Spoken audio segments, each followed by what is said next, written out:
¿Sabes que el reino de los cielos se está manifestando en nuestra era presente cuando ves personas rendirse ante la autoridad y supremacía del Señor Jesucristo? El reino de los cielos es una realidad que irrumpió en esta era, que se inauguró con la primera venida de nuestro Señor Jesús. El reino de los cielos no es un concepto abstracto, en un invento de los cristianos o los religiosos, o es algo allá, más allá de este mundo, que algún día se hará realidad. La Biblia enseña, el Nuevo Testamento enseña que el reino de los cielos, en esa primera etapa sí, se inauguró de forma espiritual con la primera venida de nuestro Señor Jesús, pero que se manifiesta o se hace evidente entre los hombres en esta era cuando ves a las personas someterse a la supremacía y gobierno del Señor Jesucristo. ¿Cuál es el tema de nuestro pasaje el día de hoy, de lo que vamos a ver el día de hoy? Lo que nos va a enseñar entonces, o lo que debemos aprender al final, es que no es sabio oponerse a la autoridad y supremacía del Señor Jesús. Si algo he orado para que, si llegamos no entendiendo eso, no te vayas en la misma situación. No es sabio para tu vida vivir desconociendo, despreciando o resistiendo la autoridad y supremacía del Señor Jesucristo sobre tu vida. Israel lo hizo y fue destruido. Lo mismo pasará con todo aquel que se oponga al gobierno de Cristo sobre su vida. El reino de los cielos entonces lo vemos cuando la ley de Cristo, su palabra, está gobernando. Cuando la vemos que es atesorada, amada y obedecida en el corazón de la gente. Allí estás viendo el reino de Dios. Algunos lamentablemente cometen el error de aislar el reino de los cielos solo en la iglesia. La iglesia no es el reino de Dios. La iglesia es el pueblo del reino de Dios, pero no es el reino de Dios. Es un error porque hoy en día hay iglesias donde la palabra de Dios no gobierna. Entonces ahí no es el reino de Dios. Entonces, ¿cuándo sí vemos el reino de Dios manifestarse en esta realidad hoy por hoy? Cuando veas en una iglesia que se ama su ley y se ama su palabra. Ahí está el reino de Dios. Cuando veas a un comerciante o un hombre, un dueño de comercio que maneje sus transacciones, su acción comercial, su vida laboral, el trabajador, cuando ves que él ama la ley de Dios, ama su palabra, entonces tú puedes decir que ahí está el reino de Dios. Cuando ves en la política a los hombres que hacen política, que aman la palabra de Dios, se someten a la palabra de Dios, aplican consistentemente la palabra de Dios, ahí tú verás o ves al reino de Dios.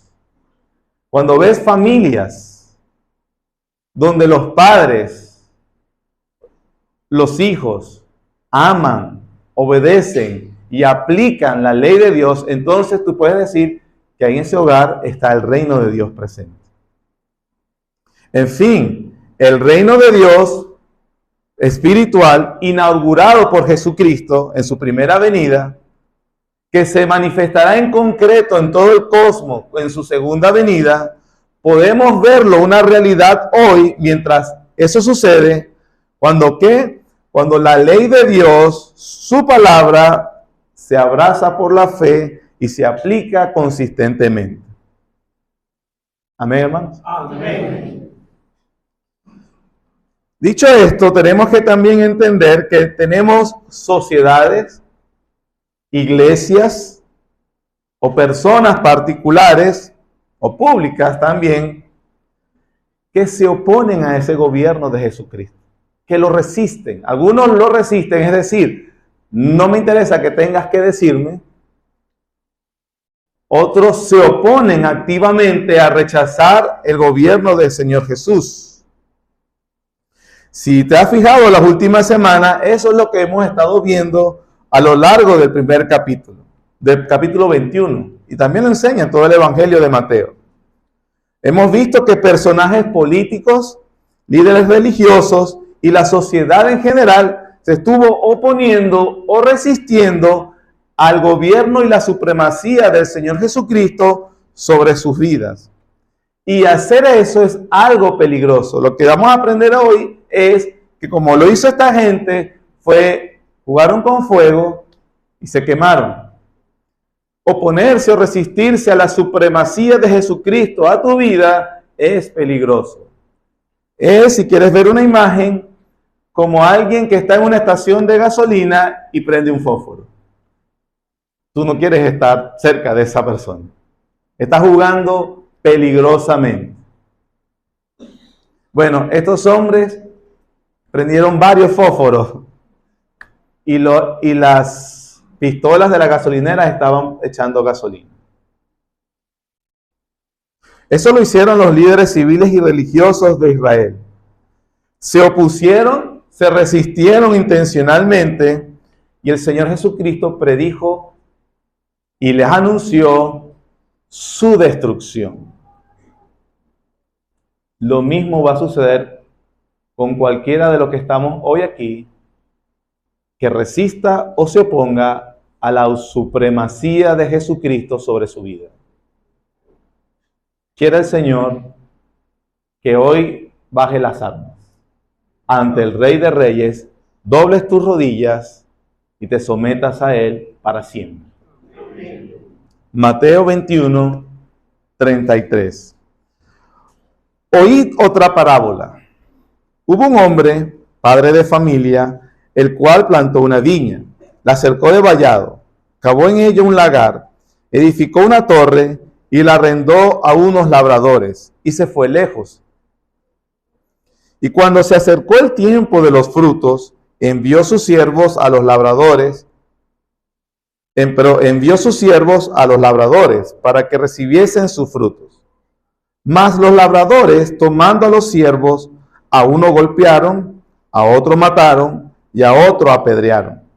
Envió de nuevo otros siervos, más que los primeros, e hicieron con ellos de la misma manera. Finalmente le envió su hijo diciendo: tendrán respeto a mi hijo. Mas los labradores, cuando vieron al hijo, dijeron entre sí: este es el heredero, venid, matémosle y apoderémonos de su heredad. Y tomándole le echaron fuera de la viña y le mataron. Cuando venga pues el señor de la viña, ¿qué hará aquellos labradores? Le dijeron: a los malos destruirá sin misericordia y arrendará su viña a otros labradores que le paguen el fruto a su tiempo. Jesús le dijo: ¿nunca leíste en las Escrituras: la piedra que desecharon los edificadores ha venido a ser cabeza del ángulo? El Señor ha hecho esto, y es cosa maravillosa a nuestros ojos. Por tanto os digo que el reino de los cielos, de Dios, será quitado de vosotros y será dado a gente que produzca los frutos de él. Y el que cayere sobre esta piedra será quebrantado, y sobre quien ella cayere le desmenuzará. Y oyendo sus parábolas, los principales sacerdotes y los fariseos entendieron que hablaba de ellos. Pero al buscar cómo echarle mano, temían al pueblo porque éste le tenía por profeta. Oremos. Oh Dios bendito, gracias te damos por tu misericordia. Te queremos pedir, por favor, que nos des tu temor, Señor, ante la autoridad del Señor Jesucristo y tengamos iluminación en el alma para reconocer su reinado y, por supuesto, vivir coherentemente con esa realidad. Te pedimos tu ayuda, Señor, por favor, en el nombre de Jesús. Amén. Amén. La parábola que acabamos de leer corresponde a una serie de respuestas que el Señor está dando a los fariseos, quienes en esa última semana se atrevieron a cuestionar la autoridad de Cristo por hacer lo que estaba haciendo. Eso que ha estado haciendo lo hemos visto las últimas semanas, como la purificación del templo, aceptar alabanza de unos niños en el templo, sacar a los cambistas, la maldición de la higuera, la entrada triunfal a Jerusalén. Son los últimos 4 o 5 días del ministerio del Señor Jesús antes de ser crucificado. La pregunta que le hacen es precisamente, comienza en el versículo 23 del capítulo 21. Cuando vino al templo, los principales sacerdotes y los ancianos del pueblo se acercaron a él mientras se enseñaba y le dijeron: ¿con qué autoridad haces esas cosas? ¿Y quién te dio esta autoridad? Una forma realmente atrevida de hablarle a quien en ese momento se estaba mostrando como el rey Mesías, el sacerdote Mesías y el profeta Mesías. Ahora, la respuesta no es solo esa parábola. Realmente, en respuesta a esa pregunta, dio 3 parábolas. Una anterior a la que acabamos de leer, que es la parábola de los 2 hijos, y una tercera, que es la parábola de la boda de las fiestas. Nosotros hoy nos dará tiempo de ver hasta esta segunda. Si el Señor quiere, completaremos la respuesta la próxima semana. Pero estamos entonces cuando le hacen esa pregunta al Señor de que, ¿cómo te atreves? Se acercan a Él en el templo. Recordemos que el Señor Jesús en esta última semana, estaríamos entonces aproximadamente en el día martes, el día domingo fue el día de Ramos o el día de la entrada triunfal, y está en el martes. Y nosotros entendimos que como profeta rey había tomado el templo. El león de la tribu de Judá rugió y se apoderó del templo. O sea, hizo una limpieza y según Lucas capítulo 20, todos los días estaba enseñando sobre el reino de Dios. También hizo sanaciones y dejó en ridículo a la jerarquía religiosa de Israel. Dejó en ridículo al sumo sacerdote, dejó en ridículo a los demás sacerdotes que debían estar haciendo el trabajo que él estaba haciendo. Ellos, según Lucas, interrumpen la enseñanza de Jesús. Otra vez una necedad total. Interrumpieron al profeta de Dios hablando sobre el reino de Dios en el templo de Dios. La importancia de la predicación del Señor Jesús esa semana ya la vimos también, según Mateo, Hechos capítulo 3, que aquella alma que oyera a ese profeta sería injertada en el nuevo Israel, las que no serían sacadas o desechadas. Pero estos hombres, en un intento entonces de recuperar su orgullo y buscar la humillación de Jesucristo delante del pueblo, interrumpen su enseñanza y le dice: ¿y quién te crees tú? Porque aquí estamos los ancianos, los escribas y la casta sacerdotal principal. ¿Con qué autoridad haces estas cosas? La verdad es que la respuesta del Señor llama muchísimo la atención. Versículo 24 del capítulo 21. Respondiendo Jesús le dijo: yo también os haré una pregunta. Y si me la contestáis, también yo os diré con qué autoridad hago estas cosas. El bautismo de Juan, ¿de dónde era? ¿Del cielo o de los hombres? Ellos entonces discutían entre sí diciendo: si decimos del cielo, nos dirá, ¿por qué pues no le creísteis? Y si decimos de los hombres, tememos al pueblo, porque todos tienen a Juan por profeta. Respondiendo a Jesús dijeron, ¿cuál fue la tremenda respuesta? No sabemos. Inteligentes, ¿verdad? El Señor entonces, Él también les dijo: tampoco yo os digo con qué autoridad hago estas cosas. Estos no solamente se atrevieron a interrumpir al Señor Jesús en su enseñanza oficial como Rey, Mesías y profeta y sacerdote, sino que no estaban ni siquiera dispuestos a escuchar con humildad al Señor y más bien querían tentarlo. Una cosa que el Señor no permitió, no admitió, que ya esta gente con su pecado, con su desprecio, continuara libremente, de tal manera que vemos al Señor Jesús no respondiendo, porque la respuesta no le dice la respuesta que ellos quieren oír inmediatamente, pero le responde con 3 parábolas donde le dice autoridad, que si tengo autoridad, en primer lugar, no tengo que estar demostrando, justificando, explicando mi autoridad. Yo soy la autoridad. Y es más, ustedes están en juicio. Eso en resumen es lo que hace el Señor en esa sección. No elaboró una respuesta sofisticada como una apologética para que los fariseos se sintieran satisfechos de lo que hacía el Señor, de lo que dijera el Señor. Eso lo haríamos nosotros cuando alguien nos pregunta o nos quiere de alguna forma intimidar. Bueno, pero ¿con qué derecho tú dices que yo soy pecador? ¿Con qué derecho usted me diría a mí que yo soy pecador? ¿Qué derecho tiene usted para decirme que yo tengo que arrepentirme de mis pecados? ¿Qué derecho tenemos nosotros de reunirnos hoy aquí en la iglesia? ¿Con qué autoridad? Bueno, el Señor Jesús no la explicó, ni nosotros tampoco queremos explicarla. Porque Dios dijo, punto.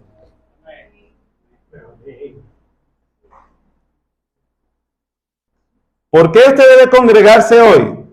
¿O debe vivir como debe vivir? Porque Dios dijo.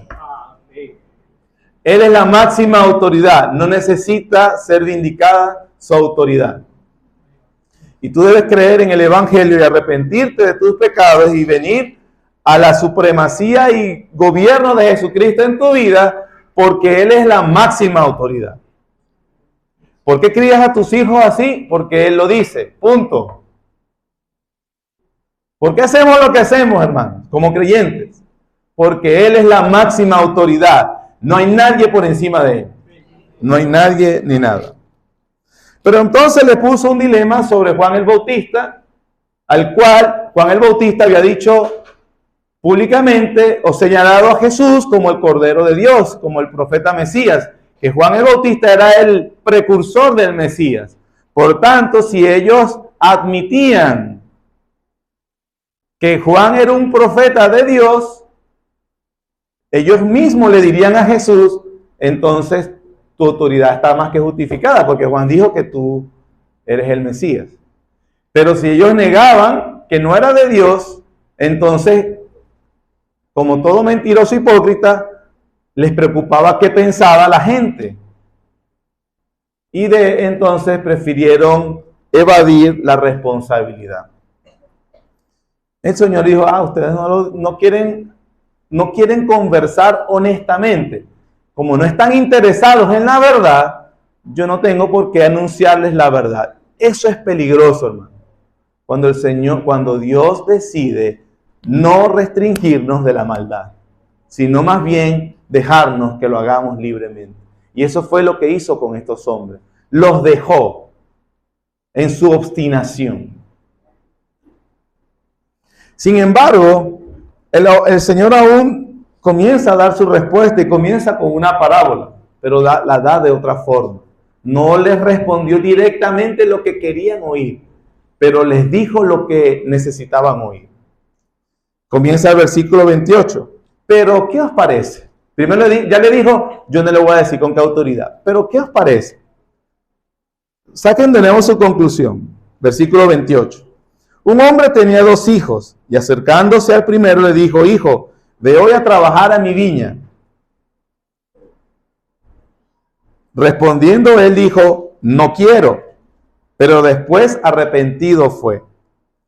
Y acercándose al otro le dijo de la misma manera. Y respondiendo él dijo, sí, Señor, voy, y no fue. 31. ¿Cuál de los 2 hizo la voluntad de su padre? Dijeron ellos, el primero. Jesús les dijo, de cierto os digo, que los publicanos y las rameras van delante de vosotros al reino de Dios. Porque vino a vosotros Juan en camino de justicia, no le creísteis, pero los publicanos y las rameras le creyeron. Y vosotros, viendo esto, no os arrepentisteis después para creerlo. Así que en la respuesta que ellos no esperaban, pero que el Señor sí les está dando, no solamente los humilla, ellos intentando humillar al Señor Jesús para que reconociera que Él era un Galileo, hijo de carpintero, sin ninguna orden sacerdotal y sin ninguna unción y autoridad del sumo sacerdote terrenal, de alguna forma delante de la gente interrumpieron su enseñanza para humillarlo y desacreditarlo. Pero el Señor entonces, viendo sus malévolos planes, cambió toda la situación. No solamente no salió humillado él, sino salieron humillados ellos, diciendo él, yo no le tengo por qué responder delante de la gente. Después le hace una parábola donde puso a los quizás más despreciables de la sociedad como publicanos y prostitutas y les dijo delante de todos, ellos son mejores que ustedes. ¿Por qué? Porque ellos dieron el fruto que buscaba, esperaba Dios. ¿Cuál? Arrepentimiento y fe. Ellos se arrepintieron. Ellos, como en la parábola de los dos hijos, ustedes son los que dicen, sí Señor, sí Señor. Acuérdense que están en la fiesta, son sacerdotes en el templo. Seguro conocen muy bien las escrituras del Antiguo Testamento. Sí Señor, golpea el pecho, sí Señor. Como muchos de los que estamos acá presentes cada domingo, sí Señor, sí Señor, sí Señor, pero sus vidas son totalmente inconsistentes con lo que dice la Escritura. Bueno, no entrarán al reino de los cielos. No importa de qué casta sacerdotal sea, qué casta evangélica reformada sea. No es lo que digamos. No es lo que digas. Hermanos, con los años de pastor tengo la suficiente experiencia que hay que escucharnos un tiempo nada más y ya saber yo sé qué respuesta está esperando más o menos el pastor. Y poder aprendernos esa respuesta. Hacemos cursos de todo, mandamos literatura de todo. Todo está público, o sea, no hay nada que oculto. Y cualquier persona puede grabarse, responder positivamente y uno va a partir de que, bueno, la persona dice las cosas sinceramente. Pero lo que nos dice la Escritura es que si lo que hacemos en nuestra vida no refleja lo que decimos, no importa lo que tú digas, hermano, querido hermano, tú estás bajo el juicio de Dios. Si tu vida, como la vida de estos hombres, se rehúsa a vivir bajo el gobierno, supremacía y autoridad de Jesucristo y su palabra, tú no estás en el reino de Dios, no entrarás. Porque eso es lo que dice la Biblia. Así que es un llamado a que, como dijimos, oponerse o resistirse a la autoridad de Jesucristo sobre tu vida, todo lo que haces, todo lo que soy, todo donde me desenvuelvo, todo debe manifestar el gobierno de Jesucristo. Yo obedezco o hago esto, dejo de hacer aquello, porque Jesús, mi Señor, me manda. Y no otra cosa.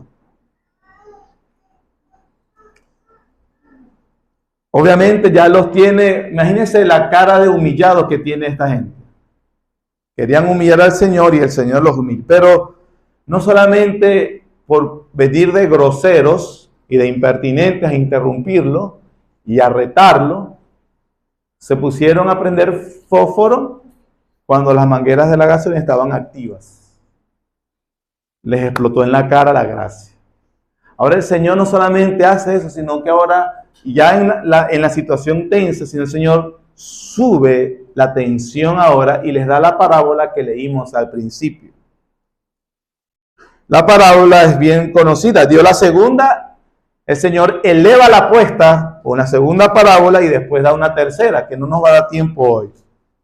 Pero la parábola que leímos, la de los labradores malvados, es obviamente una alusión y ellos comprenden que se trata de ellos. Eso lo leímos, lo dice al final, Mateo también. Que en cuanto a que la viña es Israel, también lo leímos al principio del culto. en Isaías 5, el cantar de mi amado por su viña, que era Israel. Entonces, en la parábola el Señor les vuelve a manifestar que no solamente ellos no tienen ningún derecho para cuestionarlo a Él, que él está en su casa, Él es el Señor, sino más bien ahora les dice, ahora ustedes están en juicio, en una pelea conmigo, contra el Dios de Israel. Un hombre, padre de familia, dice el Señor, el cual plantó una viña, la cercó de vallado, cavó en ella un lagar, edificó una torre y arrendó a uno de los labradores y se fue lejos. Los detalles de la viña explican o nos dan a entender que es una inversión importante. O sea, no era un conuco pequeño que tenía alguien, no, es una inversión empresarial. Todos los elementos, hacer un lagar, cercarla perimetralmente, cualquiera que haya tenido algún terreno pequeño, imagínense tener una finca, cercarla, protegerla, eso es costoso, tiene trabajo. Y además se edificó una torre. La torre era para ver desde lejos los enemigos humanos y también los enemigos animales, como las zorras y aquellos animales que entraban a las viñas o los cerdos y las destruían. Pero vemos también entonces que los elementos son sencillos de reconocer. ¿Quién es el padre de familia? ¿El hombre que hizo la inversión? Dios, el Padre, que hizo una viña. La viña, según Isaías 5, ¿quién es? El pueblo de Israel. Entonces ya tenemos casi la mitad de la parábola explicada, hermano. No puedo avanzar más rápido entonces. El haberla arrendado es lo que hoy entenderíamos el equivalente es que son unos gerentes o la subarrendó, una contratista. Entonces por eso es una empresa grande, una inversión importante. Y se la arrendó a estos labradores, a estos gerentes. Ellos gerenciarían el cuidado de los frutos y la cosecha de esta viña. ¿Quiénes son los labradores? Los líderes judíos con quienes están hablando con el Señor Jesús. Está bien claro todo. Dice el versículo 35, versículo 34, el Señor que a su tiempo envió a sus siervos los labradores para que recibiesen sus frutos. Ya le estaba hablando de frutos, ¿verdad? ¿Dónde habló de frutos? Con la higuera. Entonces sigue con el tema de que Israel es una higuera, Israel es una viña. El Señor quiere los frutos de su viña, al cual Él ha invertido bastante. Envió a sus labradores para que tengan sus frutos. Más versículo 35, los labradores tomando a los siervos, a uno golpearon, a otro mataron, a otro apedrearon.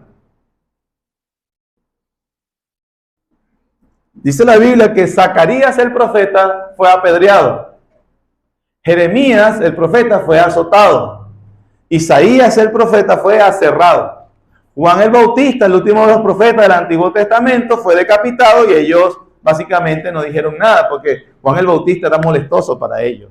Les dijo generación de vivas, serpientes. ¿Perdón? ¿Qué dije yo? Perdón, víboras. Generación de víboras. A ver si están atentos. Gracias. Bueno, el punto es que en el versículo 36, después que envió a sus profetas para que encontrara el fruto, arrepentimiento y fe, lo terminaron despreciando y matando. Hay entonces una última acción de misericordia de parte de este dueño. Envió a su hijo, versículo 36. Versículo 37, finalmente les envió su hijo diciendo, tendrán respeto a mi hijo. Mas los labradores cuando vieron al hijo, dijeron entre sí, este es el heredero, venid, matémosle y apoderémonos de su heredad. Y tomándole le echaron fuera de la viña y le mataron. Allí entonces termina el Señor la parábola. La parábola termina ahí. El Señor entonces, recuerden que Él está en su función de profeta, y con una brillantez profética les dice a sus oyentes, a los que lo están interrogando a él, concluyan ustedes la parábola. ¿Qué le va a hacer el dueño de la viña? ¿Recuerdan al profeta Natán con David? David, un hombre David se enojó. y se levantó bravo como rey. Ese hombre debería pagar. Hizo un juicio severo. Y después Natán le dice, ese hombre eres tú, David. ¿Y David qué hizo? Se postró humillado, sabiendo que había ganado el juicio de Dios. En ese actuar como profeta de Dios, Jesucristo hace lo mismo con estos hombres. Y les dice a ellos, ¿cómo concluye la parábola? Versículo 40, Él los invita, digan ustedes la sentencia. Y el Señor dice, cuando venga pues el Señor de la viña, ¿qué hará a aquellos labradores?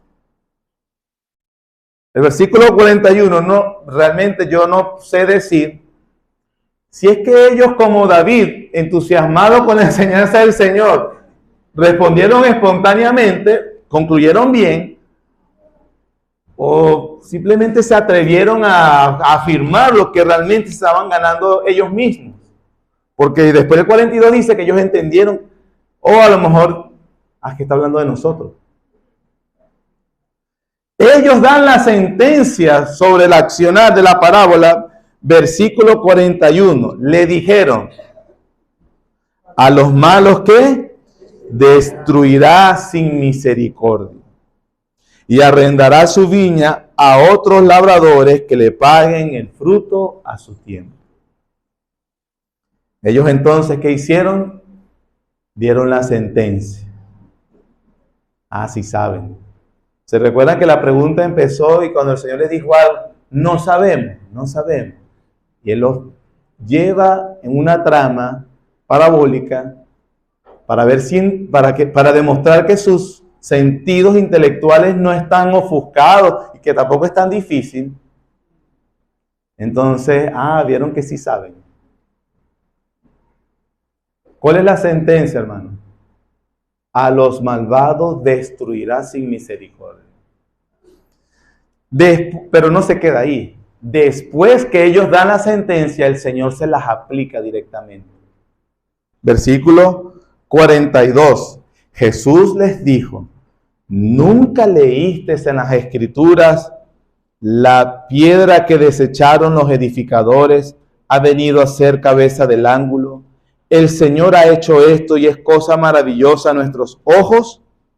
Por tanto os digo que el reino de Dios será quitado de vosotros y será dado a gente que produzca los frutos de él. Y el que cayere sobre esta piedra será quebrantado y sobre quien ella cayere le desmenuzará. Cuando el Señor aplica la parábola directamente a ellos y les cita el Salmo 118, lo que acabamos de leer es el Salmo 118, la pregunta es irónica. Nunca le han leído, como nunca han visto esa porción que dice la de la piedra de los edificadores. Es irónica porque recuerden que están en la Pascua y eso es un salmo, el Salmo 118, que se canta en la Pascua, es decir, si la conocen. Y ellos son la élite religiosa que conoce al dedillo esos detalles. O sea, sí sabían, es más, estaban cantando. En esos últimos 3 días, precisamente se habían citado varias veces el Salmo 118. La primera en Mateo 21:9, cuando entró en la entrada triunfal, decía, Hosana al Hijo de David, bendito el que viene en el nombre del Señor. Ahí estaban cantando el Salmo 118 a Jesucristo, a Jesús entrando, que ellos dijeron, ¿cómo van a reconocer que Él es el Rey? Y el Señor dijo, no se van a callar. Las piedras hablarán si ellos caen, porque yo soy el Rey. Públicamente le reconoció, yo soy el Rey. En el templo, también después de la purificación y de la sanación, niños cantaron y por fin a la gloria de Dios que volvió al templo, estaba recibiendo alabanza. El Verbo se hizo carne. Ellos se indignaron y dijeron, ¿no ves lo que cantan? Callan los niños. Y él les respondió, no, cállense ustedes, porque le recitó el Salmo 8 que se callaran. Por tercera vez en estos 3 días, y en este capítulo se cita el Salmo 118, y el Señor les está diciendo, yo soy la piedra que desecharon los edificadores. Está respondiéndoles la pregunta, ¿con qué autoridad haces todas esas cosas? El Señor Jesús está diciendo que Él tiene el Espíritu Santo de Dios y le está diciendo, yo soy el Hijo de David, yo soy el Mesías, este es mi templo, y con esa autoridad hago lo que hago. Y ustedes, por oponerse, serán destruidos, porque ellos sentenciaron: a los malvados destruirá sin misericordia. ¿Sabe que las palabras del versículo 44, y el que cayere sobre esta piedra será quebrantado, y sobre quien ella cayere le desmenuzará? Esas no están en el Salmo 118. ¿De dónde saca el Señor esas palabras? Él está juntando Daniel capítulo 2. Si quieres lo buscas, si no escuchas, Daniel capítulo 2 es la profecía del sueño de Nabucodonosor, donde Daniel dice que Dios establecerá un reino, un rey que desmenuzará toda oposición. Cristo cita ese texto y se lo aplica a él contra sus enemigos, los fariseos. Ellos son la élite religiosa, ellos saben de qué está hablando Jesús. Daniel capítulo 2, versículo 34, dice: estaba mirando hasta que una piedra fue cortada en la visión, no con mano, e hirió a la imagen en sus pies de hierro y de barro cocido, y los que desmenuzó, los molió. Versículo 35. Entonces fueron ¿qué? Desmenuzados nuevamente también el hierro, el barro cocido, el bronce, la plata y el oro, y fueron como tamo de las eras del verano, y los llevó el viento sin que de ellos quedara rastro alguno. Mas la piedra que hirió a la imagen fue hecha un gran monte que llenó toda la tierra. ¿Qué está diciendo el Señor Jesús? Yo soy esa piedra. Versículos 44 y 45 del mismo capítulo 2. Y en los días de estos reyes, el Dios del cielo levantará un reino que no será jamás destruido, ni será el reino dejado a otro pueblo. ¿Qué hará este reino? Desmenuzará y consumirá a todos estos reinos, pero él permanecerá para siempre. De la manera que viste que del monte fue cortada una piedra, no con mano, la cual desmenuzó el hierro, el bronce, el barro, la plata y el oro, el gran Dios ha mostrado al rey lo que ha de acontecer en lo porvenir, y el sueño es verdadero y fiel su interpretación. ¿Qué dijo el Señor Jesucristo entonces en el versículo 44? La piedra que ustedes están desechando ha venido a ser cabeza del ángulo. Ese soy yo. Y donde el que cayere sobre ella o sobre quien ella cayere, usó las palabras de Daniel, lo va a desmenuzar. Ellos estaban haciendo complot para matar a Jesús. Jesús le dijo: ustedes están en un complot contra mí. Quiero decirles, yo los voy a destruir y los voy a moler. Porque eso es lo profetizado en Daniel. Versículo 45. Oyendo sus parábolas, los principales sacerdotes y los fariseos entendieron que, hermanos, y buscaban. ¿Y qué hicieron? En vez de arrepentirse, siguieron. Mateo no lo dice, pero Lucas, en la misma versión de su palabra, de esta parábola, en el capítulo 20, versículo 15, miren cómo lo pone Lucas. Y le echaron fuera de la viña y le mataron. ¿Qué pues les hará el Señor de la viña? Ellos respondieron, versículo 16, vendrá y destruirá a estos labradores y dará su viña a otros. Cuando oyeron ellos esto, dijeron: Dios nos libre. Ellos sabían que el Señor estaba sentenciando. ¿Por qué? ¿Qué es lo que estamos estudiando en toda esta sección? Oponerse o resistirse a la autoridad, a la supremacía de Jesucristo en tu vida, no es sabio. Esa es la enseñanza. Ellos se opusieron activamente, intencionalmente. Algunos no se oponen, no es una religión más, pero se resisten a vivir como Cristo manda, no es sabio.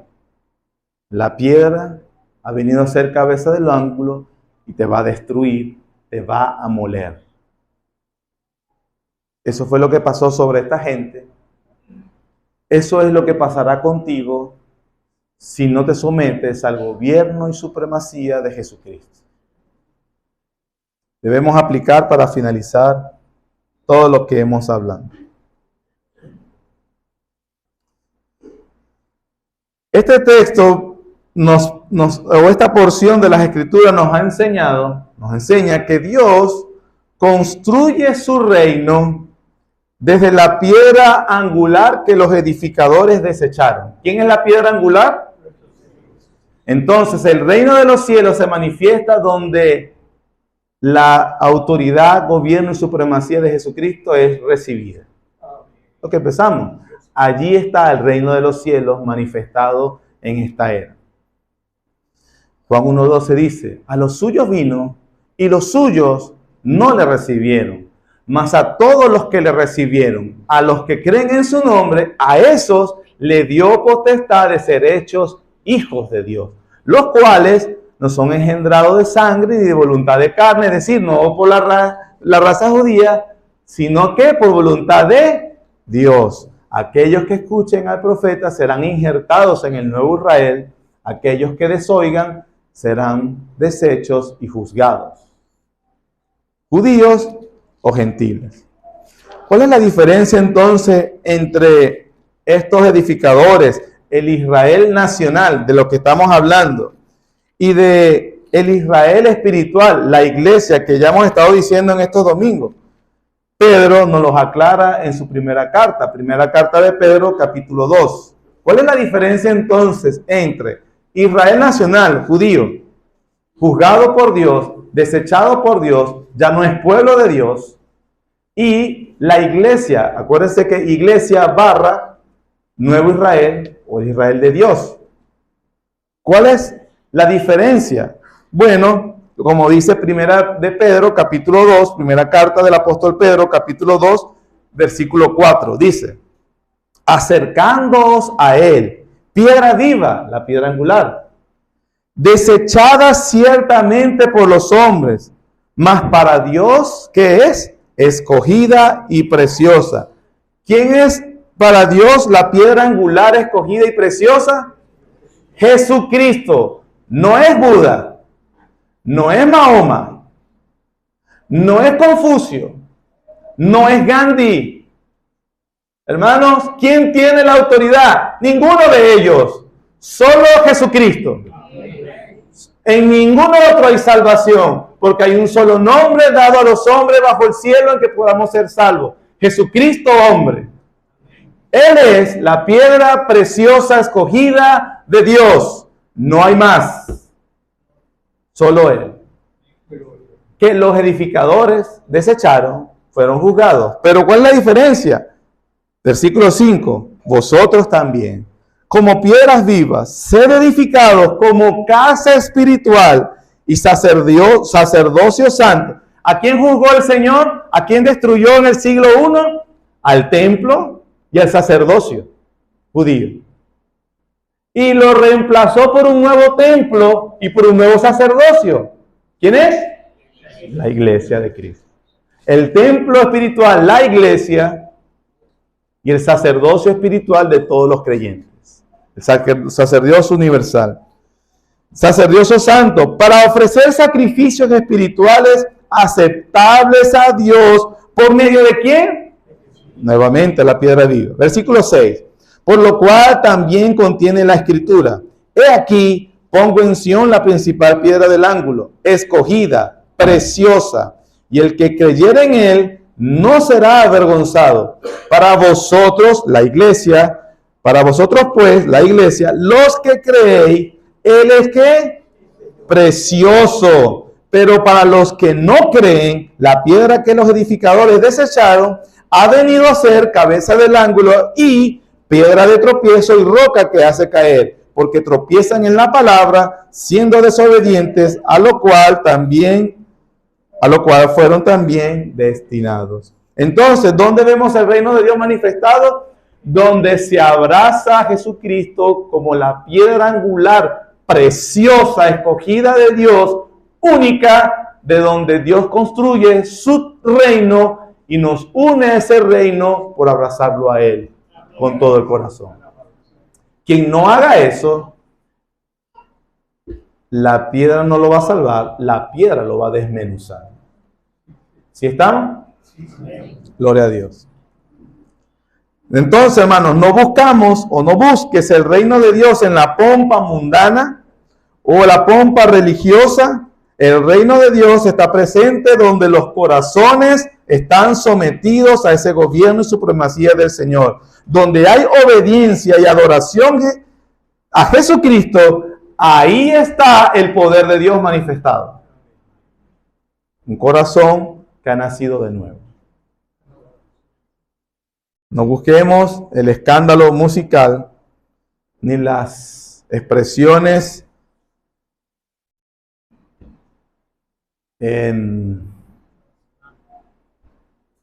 extrañas, sino donde haya obediencia y sumisión a Cristo.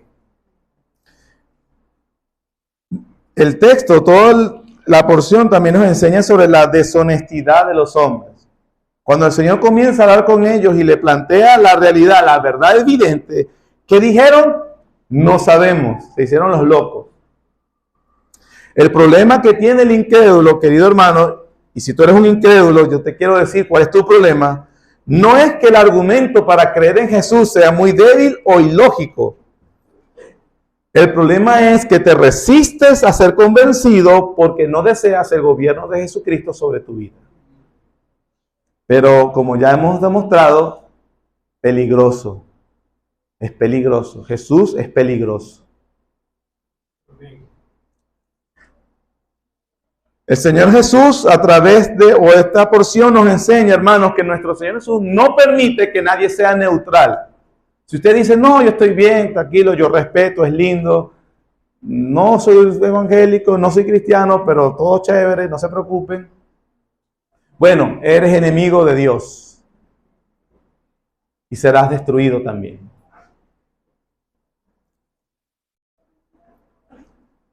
Vemos también que los líderes religiosos, hermanos, con quien el Señor conversó todo esto, tenían su propia agenda, religiosa, por cierto. Y esto es tan llamativo para los evangélicos, que estamos aquí haciendo una actividad religiosa, que se ponen en su saco, que cargan su Biblia para acá y para allá, que es evidente que hacemos actividad religiosa, que vamos a meditar en la Escritura, que vamos a aprender y a memorizar, a decir de memoria, a decir hermano, Dios te bendiga.